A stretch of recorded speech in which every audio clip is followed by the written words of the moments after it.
안녕하세요. 오늘을 읽는 책. 오늘을 읽는 책의 야심적인 기획, 화산도 읽기. 네 번째 시간 시작하겠습니다.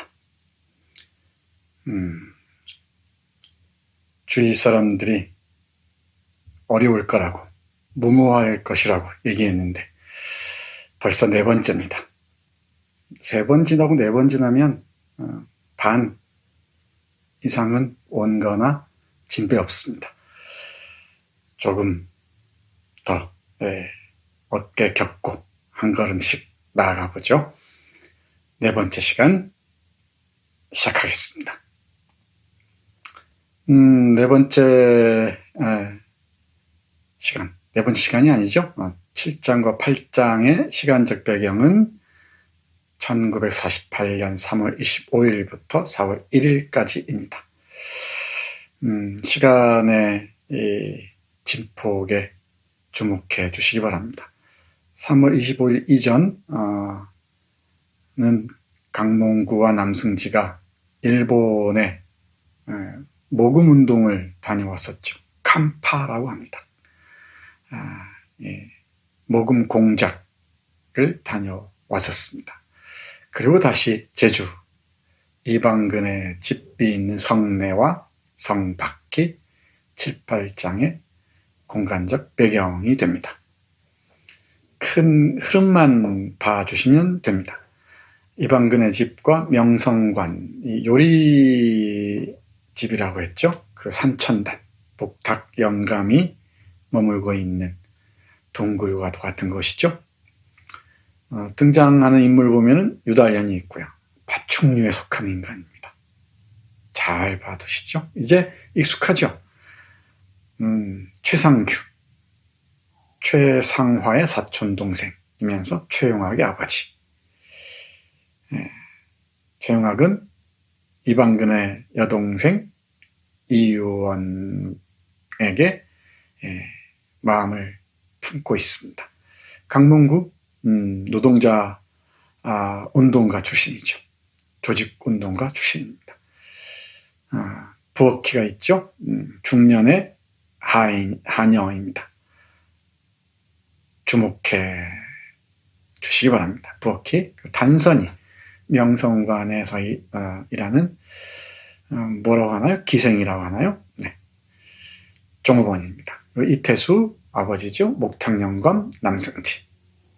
이게 익숙합니다. 중요한 그 에피소드를 보면은 유달현과 강몽구의 이방근 설득 공작. 유달현과 강몽구는 다릅니다. 유달현의 이 전향과 기회주의적인 그 행동 잘 보셔야 합니다. 그리고 남승지의 변모에 이방근이 깜짝 놀라죠. 그리고 이 의원이 이 집에서 파티를 엽니다. 이곳에서 사건이 없을 수가 없죠. 네. 뒤에서 잠깐 보겠습니다. 자, 8장은 이 경찰서와 서북사무실 그리고 유달현의 하숙집으로 이어집니다. 고원식이라는 외과의사가 있었죠. 이 외과의사의 처남이 서북에 걸려듭니다. 서북의 이 보복과 돈 뜯어내기 공작에 말려든 거죠. 이를 해결하기 위해서 이방근이 서북 회장인 한병호를 만나는 장면, 이 8장에서 주목해야 합니다. 그리고 유달현의 하숙집에서 남로당 중앙특수부에서 왔다고 하는 박갑삼이라는 인물을 만나는데요. 이 인물 주목해야 됩니다. 당 중앙인이 뭐니 하는 말에 대단히 이 혐오감을 느끼는 이방근의 모습을 볼 수가 있습니다. 중요한 부분입니다. 그리고 남승지와 강몽구의 이 가이드로, 안내로 이 조천면 와이리에 있는 해방구를 견학이라고 해야겠네요. 견학합니다. 이방근과 이유원 말이죠. 중요한 에피소드가 아닐 수 없습니다. 실제 이 무장봉기를 준비하고 있는 현장을 보는 거죠. 그리고 민중들의 반응들을 살피는 결정적인 계기가 됩니다. 이런 에피소드는 꼭 기억해야 합니다. 주요 인물로는 한병호라는 서북회장, 이 서북회장의 반공 애국론 잘 보시죠. 지금까지도 생생하게 살아있는 언어들이죠. 양준호 그리고 박갑삼이라는 인물이 있습니다. 송진산이라는 한의사가 등장하는데요. 이 뒤에서 다시 볼 기회가 있을 겁니다. 이 8장에서 주목해야 할 부분은 한병호의 반공 애국론 그리고 이방근과 이의원의 해방구 체험입니다. 이 말고도 기억해야 할 부분들이 적지 않습니다만은 큰 틀만 짚고 넘어가겠습니다. 지도입니다. 이방근이 어떤 길을 통해서 어떻게 가는지 이 지도를 보시면 많은 도움이 될 겁니다. 이 지도는 김석범 선생이 직접 작성했다고 하네요. 그리고 이 지도를 제공해 준 분은 제주에서 김석범을 연구하면서 활발하게 문학과 문화 활동을 펼치고 있는 김동현 박사가 보내준 것입니다. 이 지도는 여러분 각자 참조하시기 바랍니다. 자, 파도처럼 서서히 밀려드는 불안인데요. 1장부터 사실 이방근을 휩싸는 불안이 있었습니다. 불안의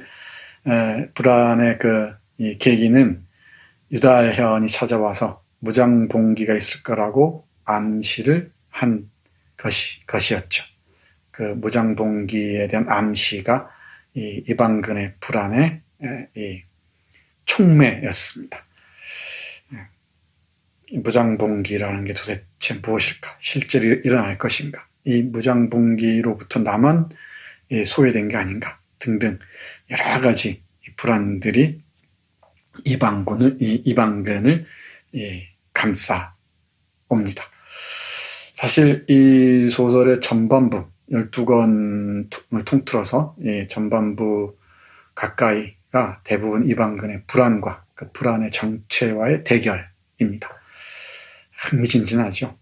아주 깊이 있는 추리소설을 보는 것과도 같습니다. 자, 볼까요? 동요, 불안. 얼마나 하찮은 말인가. 마음의 작용일 뿐이다. 이방근은 꿈틀하며 미간을 찡그리듯 움직이며 일어나 방을 나와 툇마루 끝에 섰다. 그리고 담배를 문 채 땅을 내려다 보았다. 가만히 초점을 맞추면 개미들의 움직임이 보인다. 개미만이 아니었다. 지금은 여러 벌레들이 땅 밑에서 기어나오는 계절이다. 지하의 움직임, 내가 모르는 곳에서 땅 울림을 점차 크게 일으키면서 움직이고 있는 것. 내게는 확실히 들리지 않는 그 무엇.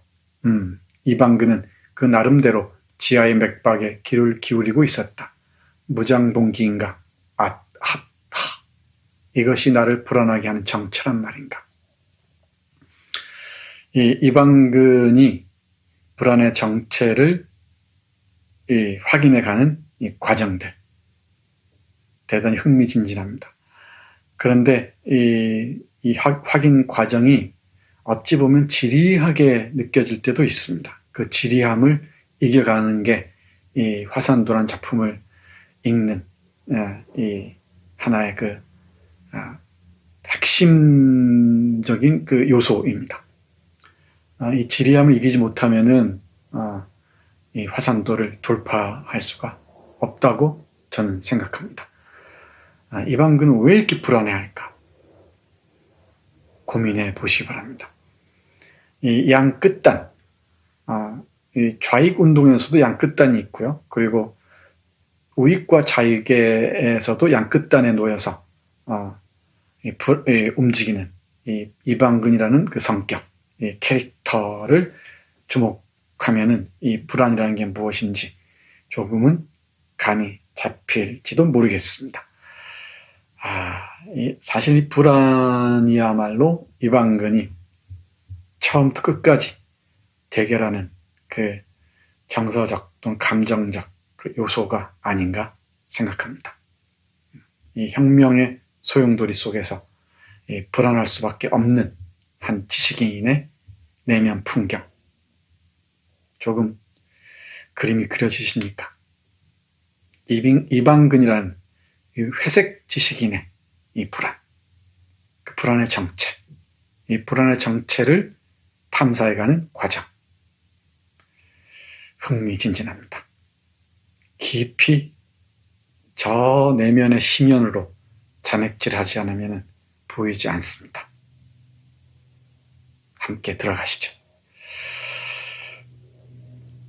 자, 이 소설에서 7장 마지막 부분에서 이 의원이 주도하는 파티가 열린다 그랬죠. 뭐 조영아와 제주도에 있는 여러 청년들, 신지식을 흡수한 그 청년들이 모이죠. 이 자리에서 또 논쟁이 벌어질 수밖에 없고요. 10년쯤 선배인 이 이방근도 함께 합니다. 벌써 세대 차이까지 느끼는 모양입니다. 그리고 이 젊은이들은 어딘지 모르게 불안해하고 동요합니다. 그리고 이방근이 마뜩치 않아 하는 노래를 부르기도 하죠. 바로 김순남이 작곡한 해방의 노래입니다. 임화가 곡을 붙였다고, 가사를 붙였다고 하죠. 여기에서 이방근은 젊은이, 그 기타를 치는 그 젊은 신이라는 사내와 갈등을 하죠.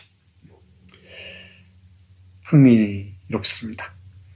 여기에서 이방근은 독백의 형식으로 이렇게 말합니다. 좌경하지 않는 게 오히려 이상하다. 그러니까 좌로 기울지 않는 게 이상하다. 무슨 얘기인지 볼까요? 일찍이 조선인은 8살이면 사상가가 된다고 일본 지배자들을 개탄하게 만들었지만 조선에 그것도 대학생이 사상적이 되는 것은 조금도 신기한 일이 아니었다. 남한만의 단독선거, 단독정부 수립에 반대하고 미국을 반대하고 이승만을 반대하고 서북을 반대하는 자 모두 좌익이 되고 빨갱이가 되며 단선을 반대하는 우파의 지도자 김구 선생까지 좌파의 앞잡이로 몰아세우는 시국에서는 좌경하지 않는 쪽이 오히려 이상하다고 할 수밖에 없었다. 단서가 아니고 단선입니다. 단독선거란 뜻이죠. 단독선거의 줄임말입니다. 남한의 단독선거를 반대하는 우파의 지도자 김구 선생까지 좌파의 앞잡이로 몰아세우는 시국. 그리고 궁극적으로는 결국에는 김구를 암살하기까지 하죠. 이런 사회에서 좌경하지 않는 것, 좌파가 되지 않는 것, 좌파 사상을 소유하지 않을 수 없는 것. 이게 오히려 이상하다는 거죠. 좌파의 사상을 소유하지 않는 게 이상하다는 얘기입니다. 말이 좀 꼬이죠? 꼬이는 것마저도 여러분들이 헤아려 주시기 바랍니다. 왜 꼬이는지. 혼자 벽을 보면서 얘기하다 보면 그렇게 됩니다. 외롭습니다. 쓸쓸한 가을에, 깊어가는 가을에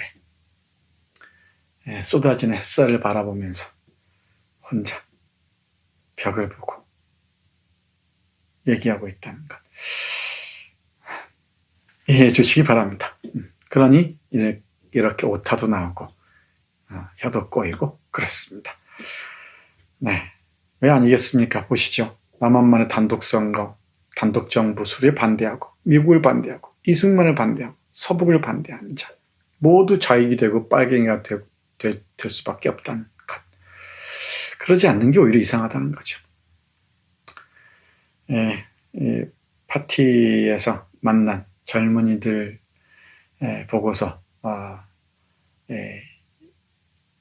이방근이 생각하는 그 감회, 이방근의 감회의 그 일단입니다.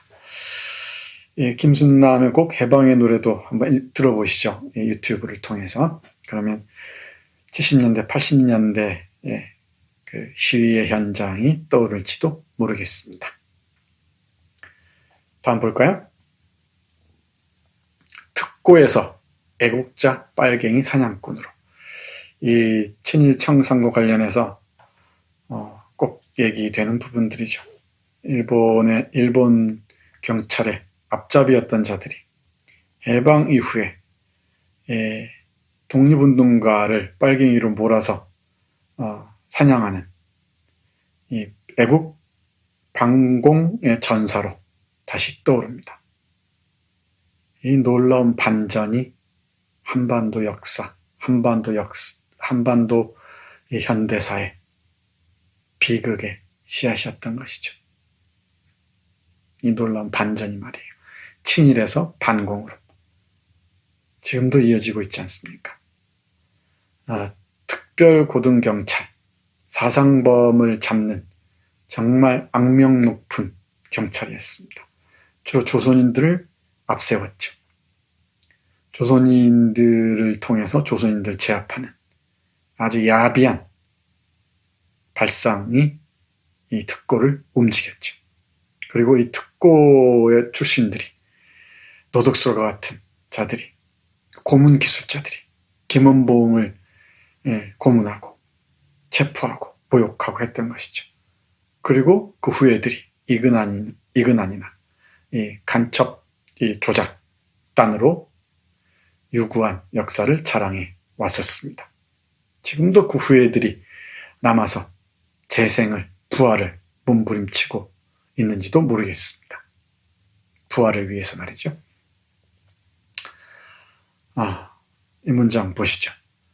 그런데 재미있는 일은 마완도 기억하십니까? 이 서북 제주 지부 부회장이죠. 마완도가 혼자서 찾아왔을 때 제사에 찾아왔었잖아요. 이방근이 묻지도 않았는데 자신은 해방 전에 북한의 함흥경찰서에서 고등계 형사였다고 말한 점이었다. 그것은 지금 반공, 멸공의 애국운동에 얼마나 도움이 되는지 모른다고 태연하게 이야기했었다. 일제히 앞잡이였다는 사실에 대한 부끄러움의 느낌은 전혀 없었다. 거기에는 해방 전과 해방 후의 단절이 공산주의에 대한 증오에 의해 교묘하게 묻혀 있었다. 게다가 일부러 아름답지도 않은 자신의 과거를 밝힌 것은 듣는 사람에게 어떤 위협을 가하려는 속셈이었다고 말할 수 있다. 고등경찰, 이것은 선악의 가치 판단을 넘어 공포심을 일으킨다. 반공, 멸공이라는 정의의 실현을 위해서는 모든 것이 일본 제국주의 망령과 한몸이 되는 것도 선이고, 그 중에서도 귀중한 특고의 체험은 애국을 위해 살려야 한다는 취지였다.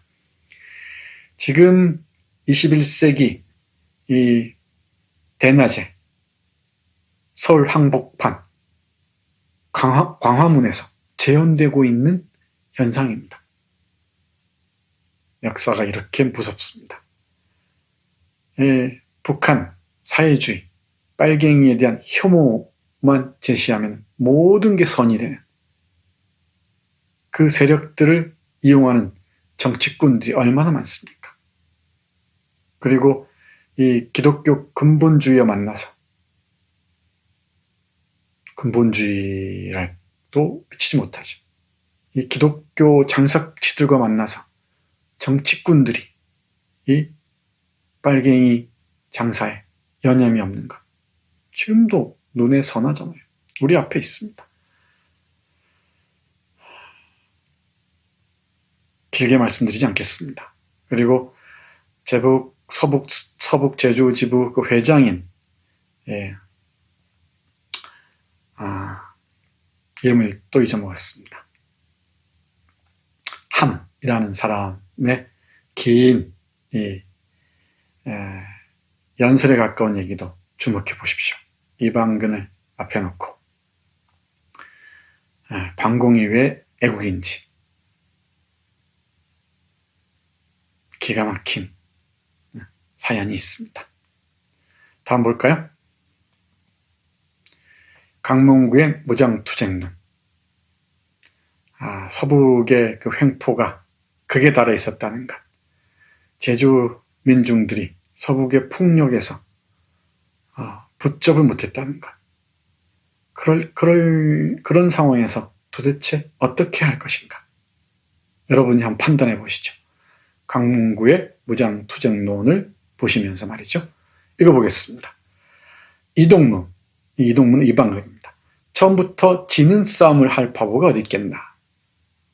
이방근이 묻죠. 무장봉기를 얘기하니까 이길 수 있겠습니까? 라고 묻습니다. 그 질문에 대한 대답입니다. 하지만 뭐랄까? 왜 우리가 이 섬 사람들이 무기를 들고 싸우는지 동무는 아직 모르는 모양이군. 우리의 생활을 지키기 위해, 이 제주도 민중의 생활과 생명을 지키기 위해 달리 어떤 방법이 있는지 이방근 선생의 의견을 듣고 싶네. 물론 우리는 조선혁명을 하는 걸세. 일제히 속박에서 해방된 독립조선을 혁명하는 것이네. 우리는 아직 진정한 해방도 독립도 하지 못했으니까. 그러나 같은 혁명이라 해도 제주도의 경우는 사정이 다르다네. 최초의 인민유격전, 남한에서 최초의 무장봉기를 하는 것이지. 그대로 무기를 들고 전선에 나간다는 것이고, 그리고 서로 죽이는 거니까 싸움에 진다는 건 이쪽이 죽임을 당한다는 것이네. 안 그런가? 아니, 지금 이대로라면 섬사람들은 서북 밑에서 숨도 제대로 쉬지 못하고 있으니까 결국엔 우리가 서북 놈들에게 죽임을 당하겠지. 파업이나 데모 같은 걸로 뭘 할 수 있겠나? 무엇보다 지금은 파업도 데모도 할 수가 없네. 안 그런가? 어찌하면 좋겠는가? 서북이나 경찰 놈들 밑에서 죽으면 그만인가? 이방근의 질문, 무장봉기를 해서 이길 수 있겠느냐? 라는 질문에 대한 강몽구의 대답, 강몽구의 무장투쟁론입니다. 여러분이라면 어떤 판단을 하시겠습니까? 이 대남부군이나 정지야의 빨치산의 딸, 그리고 조정래 선생의 태백산맥까지 그 흐름을 한번 떠올려 보십시오. 왜 수많은 농투선이들이, 민중들이 산속으로 들어가야 했을까? 그 시기, 해방 직후, 전쟁이 이르기까지 이 수많은 이 민중들은 무슨 생각을 했을까? 강몽구의 무장투쟁론, 무장봉기론의 의미, 그 시기로 육박해 들어가서 판단해야 할 것입니다. 많은 논쟁이 있을 수 있죠. 이 작품에 등장하는 인물들 사이에서 논쟁이 있습니다. 특히 양준호와 남승지의 논쟁이 그렇죠. 이 강몽구의 무장투쟁론이 이방그의 의식에 쉼없이 갈마듭니다. 어떻게 할 것인가? 다음 볼까요? 패전국 일본은 민주화를 구가하고, 이방근이 신문 스크랩을 펼칩니다. 연합국에 협력한 조선은 자유를 상실이라는 신문이 스크랩되어 있습니다. 일본은 민주화를, 패전국 일본, 전범국 일본은 민주화를 구가하는데 연합국에 협력한 조선은 자유를 상실하고 혼란을 겪고 있다는 것이죠. 외국 기자가 쓴 글입니다. 이 시기 48년에 이르면은 오사카를 비롯한 각지에서 제주도로 들어왔던 많은 사람들이 다시 제주도를 떠나죠. 상황이 악화되다 보니까. 대표적인 인물이 윤상길입니다. 초반부에 나왔던 인물이죠. 왜 그럴까? 이 빨갱이 사냥, 제주도를 이 빨갱이 섬으로 낙인 찍고 서북을 앞세워서 수많은 사람들을 억압하고 그야말로 사냥에 들어가니까 어떻게 견딜 수 있겠습니까? 그 일본인들이 떠난 자리에 미국이 들어왔고 그 미국의 보호 아래 서북과 친일 경찰의 후예들이 설치고 있습니다. 왜? 비감하지 않겠습니까? 신문 기사의 형식을 빌어서 작가 김석범은 이렇게 말합니다. 거리를 걷는 조선인이 기쁜 얼굴을 하지 않는 데 반하여 일본인은 기쁨이 넘치는 표정으로 거리를 활보하고 있다. 조선에는 해외에서 교양을 익힌 뛰어난 지도자가 있지만 조선인들은 자신들이 전응하 혹은 죄인과 똑같은 취급을 받고 있다고 생각하고 있는 것이다. 메가더 사령부 관할 아래에 있는 일본인은 전쟁을 일으킨 책임이 중대함에도 불구하고 개인의 권리와 존엄성이 존중되지 않으면 안 된다는 사실을 알고 있다. 메가더 장군이 일본을 친미국가로 만들어 아시아의 반소련 민주전선의 보루화를 꾀하고 있는 것은 명백한 사실이다. 일본의 이 전쟁 범죄를 다 용납하죠. 일부만 처벌을 하고 그 일본의 전쟁 범죄에 대한 그 형벌은 이 한반도, 조선반도가 다 짊어집니다. 이 무슨 기구한 역사의 장난이란 말입니까? 이 시기 생각이 있는 조선인들은 이런 상황을 견딜 수 있었을까요? 얼마나 고통스러웠겠습니까?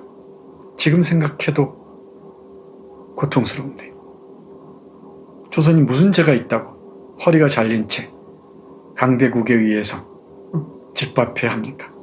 그리고 지금까지 그 무서운 흉터들이 우리를 괴롭히고 있지 않습니까? 그리고 일본은 쾌재를 부르고 있고요.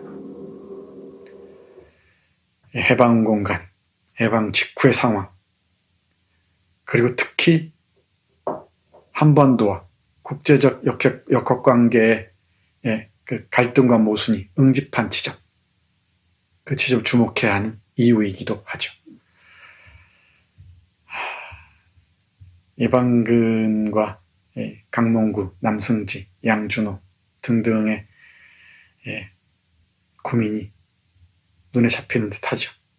패전국 일본은, 전범국 일본은 민주화를 구가하고 웃음이 가득하고 평화롭기만 한데 왜 우리는 이렇게 고통스러워하면서 함께 싸워야 하는지, 같은 민족끼리 총칼을 겨눠야 하는지. 일본에 갔을 때 남승지를 괴롭혔던 것도 이런 부분이죠. 일본은 이렇게 평화로운데 이 평화로운 이곳에서 살아야 하나? 저 고통받는 조국으로 가야 하나?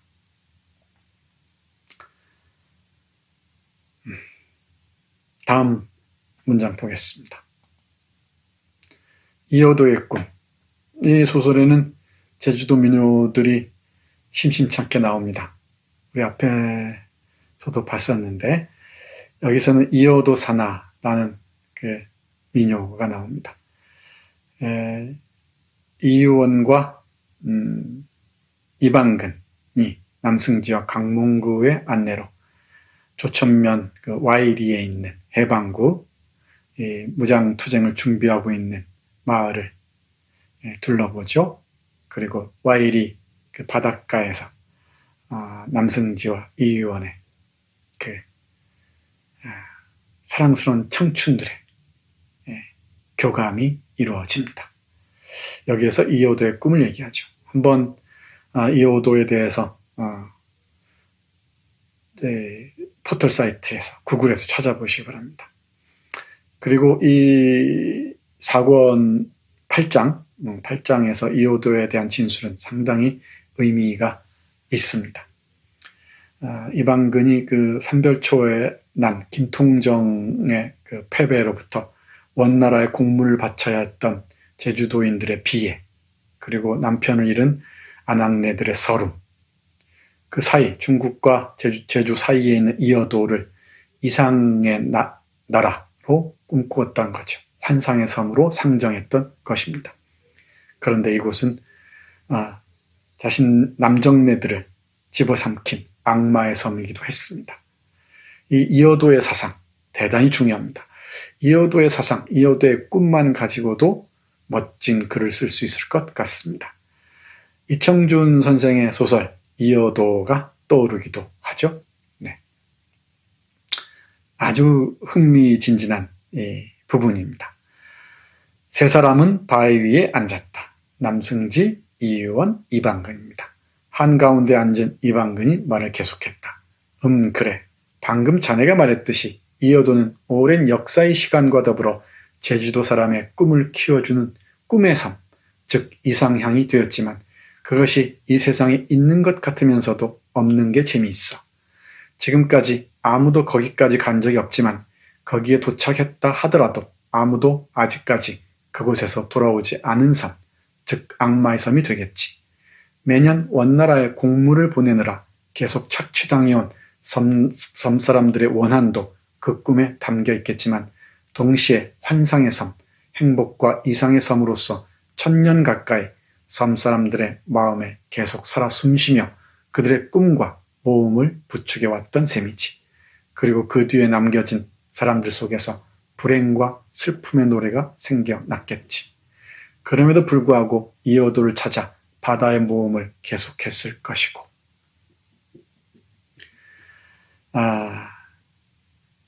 그리고 이방근이 자리를 비껴준 사이에 둘이서 좀 더 가까워지라는 암묵적인 표시였겠죠. 그 사이에 남승지가 이유원에게 이렇게 얘기합니다. 현실의 문제로서 환상의 섬은 이 제주도가 되어 원점으로 되돌아온 거죠. 그리고 여기에서 혁명을 일으키는 겁니다. 새로운 사회를 건설하기 위해서 혁명을 합니다. 혁명의 섬, 환상의 섬, 유토피아의 섬, 제주도. 이 유토피아는 환상과도 같아서 우리의 모든 것을 집어삼키지만 아무것도 돌려주지 않죠. 그러나 이 환상이 없이는 또 인간은 살아갈 수도 없습니다. 이 유토피아를 향한 꿈들, 지상낙원을 향한 꿈들, 황금시대를 향한 꿈들, 그 꿈이 없이는 인간은 살 자격은 당연히 없고 죽을 자격도 없다고 도스토옙스키가 말했습니다. 악령과 미성년이라는 소설에서 동시에 말이죠. 특히 악령에서 스타브로긴의 입을 빌어서 그렇게 얘기했었습니다. 이 남승지의 얘기, 제주도를 이상적인 섬으로 다시 우리가 만들어내기 위해서 혁명을 일으킨다고 말하죠. 이 혁명의 꿈은 소중하죠. 실패로 돌아갔다는 걸 알더라도 말입니다. 이 혁명을 자양분으로 해서 세상은 또 끊임없이 나아가고 새롭게 바뀌는 것 아니겠습니까? 그리고 혁명을 혁명하지 않으면, 다시 말해 혁명이 고착되면, 혁명이 굳어지면 혁명이 혁명을 배반한다는 것, 이 점도 꼭 기억하시기 바랍니다. 화산도의 핵심적인 사상이기도 합니다. 혁명을 혁명하라. 혁명을 혁명하지 않으면 혁명이 혁명을 배반한다. 제가 화산도에서 읽은 핵심적인 이 메시지입니다. 혁명을 혁명하라. 혁명을 혁명하지 않으면 혁명이 혁명을 배반한다. 그래왔죠. 그래왔습니다. 혁명은 반동 세력에 의해서 혁명하는 자들이 혁명을 배반하는 경우 많았었죠. 네, 이여도의 꿈, 대단히 중요한 이 부분입니다. 마무리해야겠네요. 보이진 않지만 우리 PD님의 눈초리가 따갑습니다. 시간이 길어진다고 말이죠. 우리는 길지 않은데, 그렇죠? 네, 이가희 화백의 작품 이여도입니다. 제주 사람들의 그 심성, 그 멘털리티에는 이여도를 향한 깊은 그 꿈이 무의식처럼 녹아있는 모양입니다. 오랜 세월 자리 잡은 원망과 꿈이 동시에 서려 있는 장소로서 이어도 지금은 이 구조물이 서 있죠. 중국과의 영토 분쟁 얘기가 오가기도 합니다.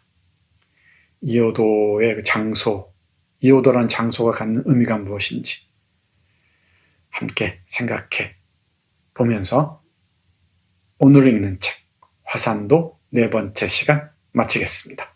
고맙습니다.